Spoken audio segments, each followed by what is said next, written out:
Hi అండి, అందరూ ఎలా ఉన్నారు? అందరూ బాగుండాలి, అందులో మనం ఉండాలి. ఇవేంటనుకుంటున్నారా?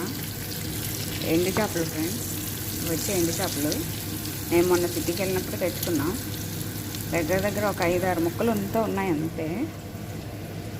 ఇదే వచ్చి దినార్ అని అంటున్నారు ఫ్రెండ్స్. దినార్ అంటే ఇప్పుడు ఒక దినార్ వచ్చి మన ఇండియా డబ్బులో 270 రూపాయల వరకు ఉంది. 4-5 ముక్కలు దినార్ తీసుకున్నారు. చూసారా ఎంత కాస్ట్గా ఉన్నదో ఎండు చేపలు. వీటిలో కూడా ఏమీ లేదు, పలచగా ఉన్నాయి, ముక్కల కింద ఉన్నాయి.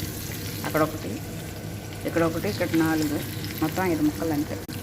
గుడ్లు ఎండు చేపలు ఏంటి అది అందరికీ తెలిసిందే కదా, ప్రత్యేకంగా చెప్తున్నాం ఏంటి అని అనుకుంటారేమో ఫ్రెండ్స్. మన ఇంటి దగ్గర అయితే పద్దాకా వండుకొని తింటాము, కానీ కువైట్ దేశంలో మాత్రం కువైట్ వాళ్ళు లేనప్పుడే వండుకోవాలి. ఎందుకంటే ఈ స్మెల్కి వాళ్ళు అయితే పరిగెట్టేస్తారు. ఇల్లంతా వాసన వచ్చేసింది అని అంటారు. అందుకని మనం వండుకోవడానికి ఉండదు. వాళ్ళు లేనప్పుడే ఇటువంటి